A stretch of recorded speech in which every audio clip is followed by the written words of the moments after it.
India world में military power में 4th number पर है, जिससे कि पता चलता है कि इंडिया बहुत ही पावरफुल कंट्री है। ज़रूरत पड़ने पर ये पाकिस्तान और यहाँ तक कि चाइना को भी धूल चटा सकती है। 2019-20 में इंडिया का $62 बिलियन का मिलिट्री बजट था। इसमें वैसे अधिकतर वेपन्स बाहर जैसे रसिया जैसे देशों से बनकर आते हैं। तो अगर आप ये जानना चाहते हैं कि इंडिया कैसे पूरे वर्ल्ड में मिलिट्री पावर में डोमिनेंट कंट्री है, ये वीडियो को पूरा देखिए। आज के एपिसोड में हम लोग इंडिया के top 10 most powerful military weapons के बारे में बात करेंगे।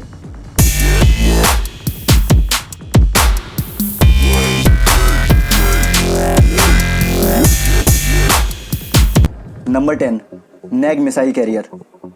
इस वेपन को शॉर्ट में नामिका नाम से भी जाना जाता है। ये एक एंटी टैंक गाइडेड और फायर एंड फॉरगेट मिसाइल है। मतलब इसे लॉन्च करने के बाद कंट्रोल या नेविगेट नहीं कर सकते। हालांकि इसमें रियल टाइम इमेज प्रोसेसर जो कि फास्ट और एफिशिएंट एल्गोरिथम से चलता है, जिससे कि मिसाइल ऑटोमेटिकली अपने टारगेट को डिटेक्ट कर लेती है। ये हथियार DRDO के द्वारा डेवलप किया गया है। इसका यूज मेन बैटल टैंक्स और हाईली आर्मर्ड वेपन्स को सिंगल शॉट में ही तबाह करने के लिए किया जाता है। इसमें टोटल 8 नैग मिसाइल्स लोडेड रहते हैं और एक्स्ट्रा 8 रिलोड के लिए यूज किया जाता है। इसके एम्फीबियस प्रॉपर्टीज को भी ज़्यादा से ज़्यादा स्ट्रॉन्ग किया जा रहा है, यानी कि ये किसी भी वाटर बॉडीज को पार कर सकता है। इनके मिसाइल्स की ये खास बात है कि ये लाइट वेट होते हैं, पर साथ ही हाई स्ट्रेंथ के भी होते हैं। एक मिसाइल की लंबाई 1.85 मीटर्स की होती है और इसका वेट 43 kg होता है। इसमें 4 फोल्डेबल विंग्स होते हैं, जिनकी स्पैन 0.4 मीटर्स होती है। बहुत ही कम आर्मीज इस वेपन को यूज़ करती है। इंडियन मिलिट्री ये वेपन स्ट्रॉन्ग आर्मर्ड एनिमीज को तहस नहस करने के लिए अब काफ़ी ज़्यादा यूज़ में ला रही है। Number 9, Pinaka MBRL। Pinaka multi barrel rocket launch DRDO के द्वारा बनाया गया था। ये वेपन 1 स्क्वायर किलोमीटर एरिया को पूरी तरह से तहस नहस करने की क्षमता रखता है।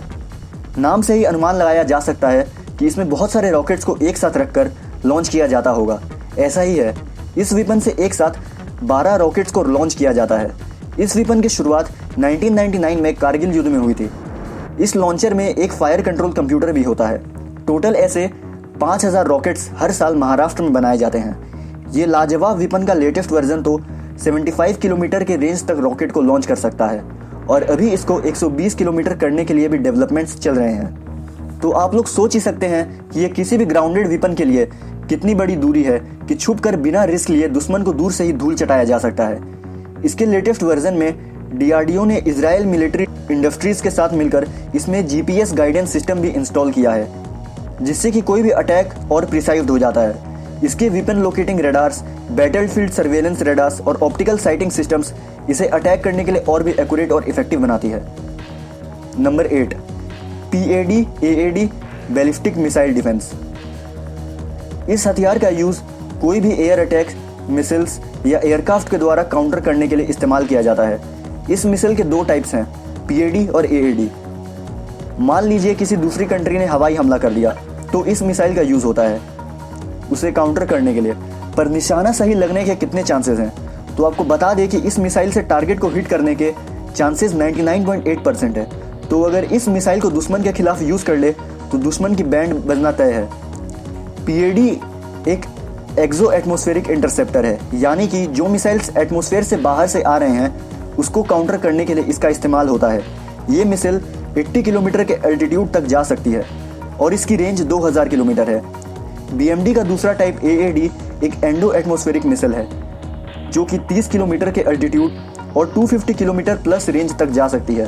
दोनों ही मिसाइल्स इनर्शियल नेविगेशनल सिस्टम के द्वारा गाइड किए जाते हैं, जिससे कि टारगेट को हिट करने की एक्यूरेसी बढ़ जाती है। इसमें लॉन्ग रेंज स्वॉर्डफिश रेडार का इस्तेमाल होता है, जिससे कि मिसाइल को ट्रैक किया जाता है। इस रेडार की रेंज 800 किलोमीटर प्लस है, जिससे कि मिसाइल दूर के एनिमीज को आसानी से एक्यूरेसी के साथ ट्रैक कर लेती है। अभी इस रेंज को 1500 किलोमीटर तक बढ़ाने के लिए डेवलपमेंट का काम चल रहा है। Number 7, P-8I Neptune. मान लीजिए कि अगर कोई दुश्मन ओशियंस के रास्ते इंडिया पर अटैक कर रहा है, तो इसे इनकाउंटर करने के लिए P-8I नेपच्यून का इस्तेमाल किया जाता है। इंडिया में कोस्ट लाइन 7500 किलोमीटर तक फैला हुआ है, तो इसीलिए पानी से लड़ने के लिए ये बहुत ही आवश्यक हथियार है। इसे सबमरीन हंटर के नाम से भी जाना जाता है। 2009 में इंडिया ने $2.1 बिलियन में ऐसे 8 PIs खरीदे थे और अभी और 4 का ऑर्डर किया गया है। इस वेपन में बहुत सारे मॉडर्न टेक्नोलॉजीज हैं, जैसे कि इसमें एंटी सबमरीन वॉरफेयर टेक्नोलॉजी है, जिसमें कि एक टेलीफोनिक्स APS 143 ओशियन आई रेडार सिस्टम है। इस रेडार सिस्टम से PATI नेपच्यून 400 किलोमीटर की रेंज तक के सबमरीन्स को टारगेट कर सकता है। टारगेट करने के बाद तुरंत ही यह रॉकेट लॉन्च कर देता है और एक्यूरेसी के साथ किसी भी सबमरीन को तबाह कर सकता है। इसमें MAD यानी मैग्नेटिक एनोमली डिटेक्टर भी प्रेजेंट है, जिससे कि यह फेरोमैग्नेटिक से बने हुए किसी भी मशीन को डिटेक्ट करके हमला कर सकता है। इसके जरिए PATI नेपच्यून वैसे सबमरीन्स जो कि ओशियन के बहुत गहराई में है, उन्हें भी डिटेक्ट करके तबाह कर देता है। इस एयरक्राफ्ट में US वेपन सिस्टम जैसे कि हार्पून ब्लॉक 2 मिसाइल्स और MK54 लाइटवेट टोरपीडोज भी हैं। एक एयरक्राफ्ट में इंटरनली 120 सोनोबॉय होता है, जिसे कि ओशन में गिराने के बाद सिस्मिक वेव्स जनरेट करने के बाद ये अलग अलग मशीन्स को डिटेक्ट कर लेता है। पर ये एयरक्राफ्ट कितनी देर तक एक बार में लड़ सकता है? तो ये एयरक्राफ्ट 2000 किलोमीटर का डिस्टेंस ट्रेवल करके 4 घंटे तक दुश्मनों से लड़के और वापस 2000 किलोमीटर ट्रैवल करके अपनी जगह पर आ सकता है। ये एयरक्राफ्ट इंडियन नेवी को बहुत ही ज़्यादा स्ट्रॉन्ग बनाती है। Number 6, T-90 Bhishma. इसका नाम भीष्म इसलिए पड़ा होगा क्योंकि ये बैटलफील्ड में माहिर है। इसके सामने दुश्मन के टिकने की बहुत ही कम चांसेस हैं। इस टैंक का ओरिजिन रशिया में है और टोटल 464 भीष्मा $2 बिलियन में खरीदा गया है। इसकी खास बात यह है, इसमें हल, ट्यूरेट और एंटी एयरक्राफ्ट गन तीनों ही इंडिपेंडेंटली मूव कर सकते हैं। इस टैंक में टोटल 3 क्रू मेंबर बैठ सकते हैं। T-90 भीष्म 360 डिग्री घूम सकता है और हर एक क्रू मेंबर अलग अलग पार्ट्स को इंडिपेंडेंटली कंट्रोल कर सकता है। इस टैंक के टॉप में एंटी एयरक्राफ्ट गन होता है, जो कि 12.5 मिलीमीटर बुलेट्स को छोड़ता है, जो कि एक हेलीकॉप्टर को तबाह करने में भी सक्षम है। गन को मैनुअली या फिर दूर से भी कंट्रोल किया जा सकता है। ये गन 800 बुलेट्स को 1 मिनट में ही छोड़ सकता है, जिससे कि सामने वाले के टिकने का कोई चांस ही नहीं बनता। टैंक का वेट 48 टन होता है। ये टैंक को डीजल से फ्यूल्ड किया जाता है, जिससे कि इस टैंक की फ्यूल कंजम्पशन भी काफ़ी कम होती है। ये टैंक दिन हो या रात 6 किलोमीटर की दूरी के दुश्मन को भी ट्रैक करके टारगेट करता है और उड़ा देता है। इस टैंक में एडवांस्ड जायरोस्कोप सिस्टम होता है, जिससे कि चाहे जितना भी टैंक मूवमेंट कर ले, टारगेट फिक्स्ड रहता है और इस टैंक के मिस होने के चांसेस बहुत ही कम होते हैं। Number 5, INS Vikramaditya. INS Vikramaditya एक एयरक्राफ्ट कैरियर है। ये एयरक्राफ्ट कैरियर इंडियन नेवी को बहुत स्ट्रॉन्ग बनाती है। ये इंडिया में सर्विस में 2003 में लाया गया था। ये कैरियर पूरे 30 long range powerful aircrafts, air to air missiles, guided rockets, MiG-29 के, Kamov 31 radar picket, airborne early warning helicopter, Kamov 28 naval helicopter, sea king helicopter, ALS Dhruv और चेतक हेलीकॉप्टर को कैरी करता है। INS विक्रमादित्य अकेले ही पूरी दुश्मन को खत्म करने की काबिलियत रखता है। INS विक्रमादित्य में Russian electronic and sensor sweet होता है, जो कि इसे दुश्मन के द्वारा ट्रैक होने से बचाता है। इस वॉरशिप में 22 डेक्स और 2500 कंपार्टमेंट्स हैं। ये 45 दिन तक बिना रिफ्यूलिंग के सी में रह सकता है। 45,000 टन के भारी एयरक्राफ्ट की हाइट 60 मीटर है और टोटल लेंथ 284 मीटर है।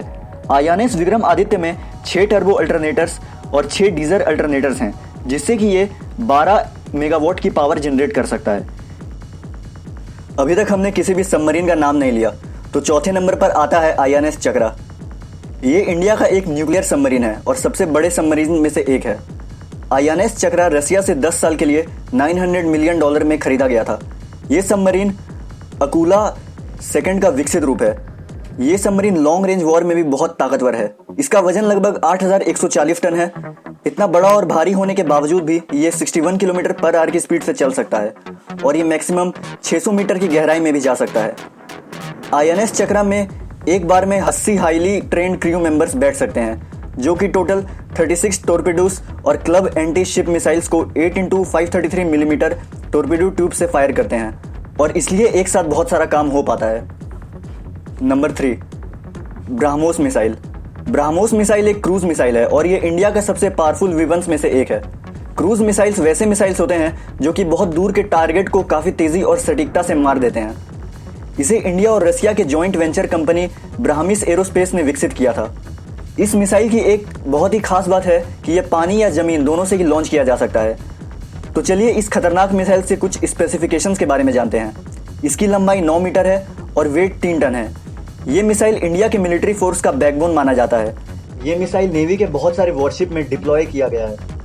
लगभग हर साल हमारे कंट्री में 100 मिसाइल्स प्रोड्यूस किए जाते हैं। इस मिसाइल का नया वेरिएंट ब्रह्मोस मिसाइल एनजी भी तैयार हो रहा है, जो कि ब्रह्मोस मिसाइल का 50% वेट में कम होगा, 30% लेंथ में कम होगा, पर इसके बावजूद भी इसका परफॉर्मेंस पहले जैसा ही रहेगा। Number 2, बैराक 8। बैराक 8 air missile 360 degree defence से कई हवाई हमलों से बचाता है और ये बहुत ही स्ट्रॉन्ग देश से लड़ सकता है। इस मिसाइल को इंडिया और इजराइल ने मिलकर 2014 में बनाया था। फ्लेक्सिबल कंट्रोल कमांड सिस्टम और 2-वे डेटा लिंक इसे एक साथ बहुत सारे टारगेट से एक ही समय में लड़ने के लिए सक्षम बनाते हैं। ये मिसाइल चाहे कोई भी मौसम हो, दिन हो या रात हो, हमेशा लड़ने के लिए रेडी रहता है, जो कि इसे बहुत जानलेवा बनाती है। बैराक 8 का रेंज 100 किलोमीटर है, इसकी लंबाई 4.5 मीटर्स है और इस वेपन में मल्टी फंक्शन सर्वेलेंस ट्रैक और गाइडेड रेडार भी है, जो कि इसके टारगेट को और प्रिसाइज बनाती है। और ये किसी भी aerial vehicles, helicopters, aircraft, anti ship missiles, ballistic missiles, cruise missiles और फाइटर जेट से लड़ सकती है। इस मिसाइल को अभी इंडिया चाइना बॉर्डर पर भी डिप्लॉय करने की बात चल रही है। Number 1, Su-30 MKI। 4.5 plus generation की Su-30 MKI ना सिर्फ इंडियन एयरफोर्स बल्कि पूरे वर्ल्ड में टॉप एयरक्राफ्ट में से एक है। ये एयरक्राफ्ट का ओरिजिन रसिया तो जरूर है, पर इसमें इंडिया ने कई सारे स्पेसिफिकेशंस ऐड किए हैं, जो कि इस एयरक्राफ्ट को और ज़्यादा पावरफुल बनाती है। ये एयरक्राफ्ट किसी भी पावरफुल वेस्टर्न कंट्री से लड़ने में सक्षम है। ये जेट लॉन्ग रेंज है और सुपर मैनेवरेबल भी है। इस एयरक्राफ्ट को रसिया से आने के बाद इजरायली, फ्रेंच और इंडिया जैसे पावरफुल कंट्रीज ने मिलकर मॉडिफाई किया है। लगभग 300 Su MKI इंडिया में लाए गए हैं। ये एयरक्राफ्ट 8000 kg का वेट लेकर ट्रैवल कर सकती है। इस एयरक्राफ्ट की maximum speed 2120 kilometre per hour है और इसकी रेंज तो 3000 किलोमीटर है। आपके अनुमान के लिए इंडिया के नॉर्थ से लेकर साउथ की दूरी भी 3000 किलोमीटर है। तो सोचिए ये एयरक्राफ्ट इतनी दूरी से लड़ाई कर सकती है। और हमने पहले ब्रह्मोस मिसाइल के बारे में बताया था, तो इंडिया Su-30 MKI और ब्रह्मोस मिसाइल को साथ में इंटीग्रेट भी इंडिया करता है, जो कि इस मिसाइल को रसिया के Su-30 MK मिसाइल से भी ज़्यादा पावरफुल बनाती है। Su-30 MKI को और भी कई तरीके के एंटी रेडिएशन मिसाइल के साथ इंटीग्रेट किया गया है। इस फाइटर की रेडार इतनी ज़्यादा पावरफुल है कि ये चाइना के सुकोई 5th जनरेशन के एयरक्राफ्ट को हरा सकती है। तो दोस्तों, आज के लिए इतना ही। आशा करता हूँ आपको ये वीडियो पसंद आई होगी। पसंद आने पर वीडियो को लाइक जरूर करें और आप कोई और पावरफुल इक्विपमेंट्स के बारे में जानते हैं तो कमेंट जरूर करें। अगर आप चैनल पर नए हैं और आप ऐसे और वीडियो देखना चाहेंगे तो चैनल को सब्सक्राइब करके बेल आइकन जरूर दबाएं। पूरा वीडियो देखने के लिए धन्यवाद। मिलते हैं नेक्स्ट वीडियो में, तब तक के लिए टेक केयर, बाय बाय।